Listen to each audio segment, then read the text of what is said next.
Everybody, welcome to Manny K. I changed it because it's my name, alright? If you don't like it, I don't give a fuck. Alright, then subscribe to this channel, and we'll see you next time. Hope we have a good time. Yo, welcome to the channel. My name is Manny K. That really is, I don't know, I like it. If you like it, tell me. Today, I don't want to talk too much. I just want to get into the video. But how y'all doing, though? How y'all been? Like, forget it. Today we are going to be reacting to TierZoo, or Anteater OP. I had never thought about that in my life. I never wondered, like, yo, look at that anteater over there. Are they OP? It's by TierZoo. Hold on for a second. Like, comment, subscribe to TierZoo. Like, comment, subscribe to me. But like, comment, subscribe to TierZoo first. I'm already, I'm about to comment. Wait, am I subscribed? Yes, I'm subscribed. Alright then. You're probably like, why? What the fuck is going on with this intro? Hey, leave me alone. Alright, that was an awkward sound. Let's get this shit started. Alright. Yeah, you see my black hands. That's my black hands. Let's do this. A little bit. Ants are one of the most overpowered factions in the game.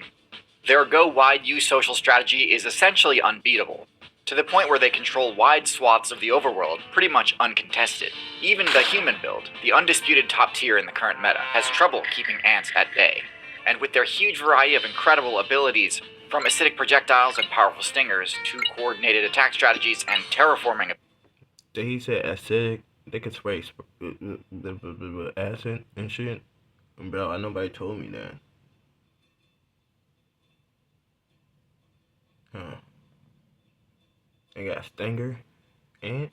Oh, we're talking about ants? We're talking about ants, right? The fuck?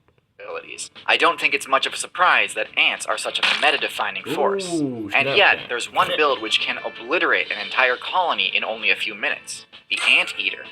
But does having a super favorable matchup against one of the game's top tier builds actually translate into the Anteater being top tier itself? There's so much more to the Anteater build than just being able to solo an entire colony of ants with ease. So in today's video, we'll discuss all the abilities and weaknesses of the Anteater build. That motherfucker big. He come in there like, whoa, husky at them. You know. Herman. Anteaters are only playable on the South America server, in both jungle and savanna biomes. And this is not an easy server to try to carve a niche into. I know I drone on a lot about how OP African builds are, but the Amazon rainforest is home to some of the most fearsome predators in the game, including the snake build with the largest size, and the felid build with the most powerful bite, among many other incredibly dangerous predators. Meanwhile, the anteater's closest living relative is the sloth, a build with so many devastating flaws that I currently rate it as the mammal furthest down on the tier list. So how is it that the anteater is able to survive such a hostile metagame? Well, they may be closely related to the pathetic moss-covered slugs that Human Faith builds named one of the 7 deadly sins after. But they're also related to this, Megatherium, the gigantic ground sloth that was... The fuck is that?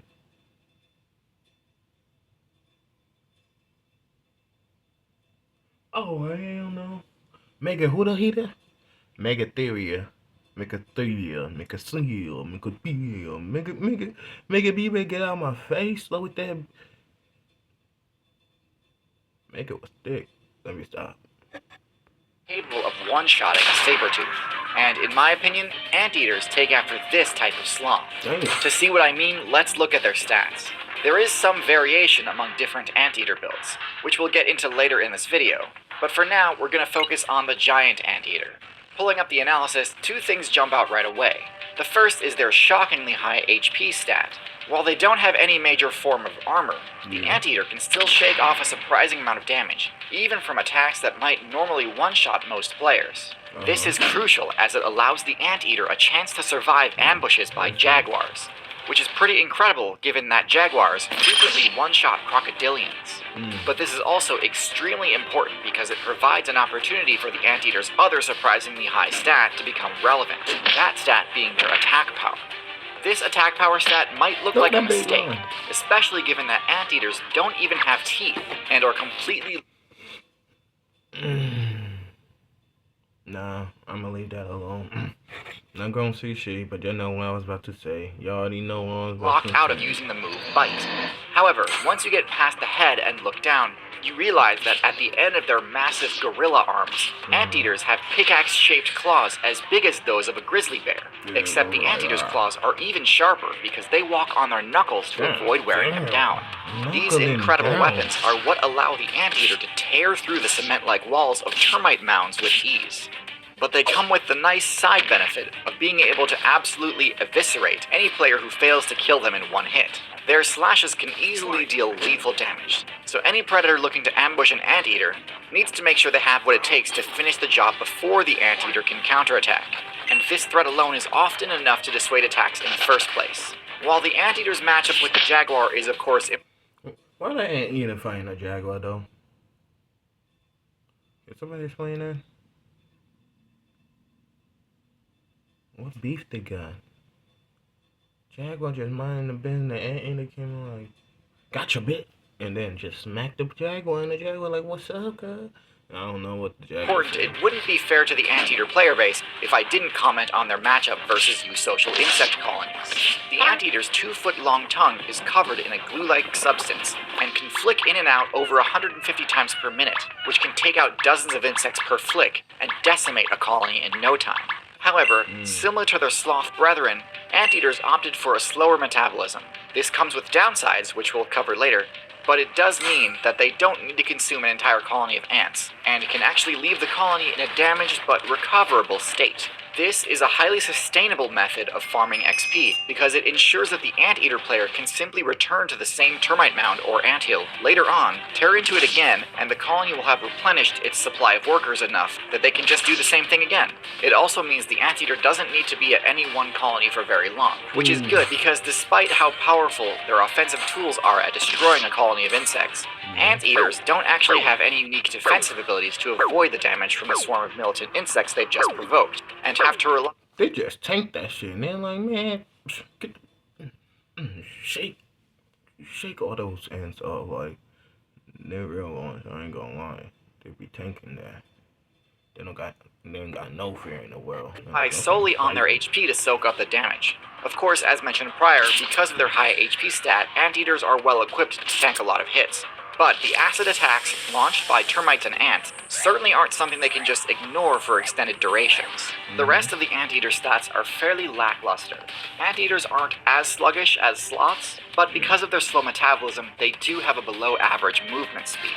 Given that they've spec'd into massive claws on their forelimbs rather than more mobility favoring options like paws or hooves, I don't think this low speed is too surprising. It's a worthy trade-off in my opinion. Their stealth stat is also middle of the road. They don't stick out as bad as some builds, but aren't the best camouflaged either. The Anteater can hide under its bushy tail, disguising itself as a bush while also shielding itself from the cold. But as far as plant-style disguises go, there are certainly more impressive displays out there. The Anteater's intelligence isn't great either. They'd form quite a formidable force in groups, yet rarely engage in team strategies, if ever. Their last main weakness is their poor eyesight. It's a good thing they don't go down in one hit, because the tiny eyes on the sides of their heads do not give them the best odds at detecting an ambush before the attacker is within striking range. Next, let's delve into some of the individual variants of the Anteater. The giant Anteater is by far the most powerful, at the cost of its mobility. I thought that was just one Anteater. This giant Anteater, this long face Anteater, this long tongue Anteater, this behemoth size Anteater. Like, god damn, man. They big, dog. than the big dogs. You go to the convenience store, you be like, hey, can I get the big dogs? Those the big dogs. I don't know what I'm talking about. But picture yourself.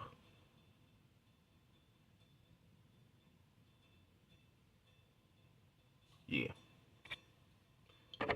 The giant anteater is the only variant that lacks the ability to climb trees. Despite their claws being phenomenal for hooking into trees, giant anteaters simply are too cumbersome to venture into the canopy. There are two other variants of the anteater build, and both variants are much better at climbing. First is the Tamandua. This mid-sized anteater sports a slightly lower base power and hit point stat than the giant anteater, but in exchange it has unlocked a powerful new ability, a prehensile tail.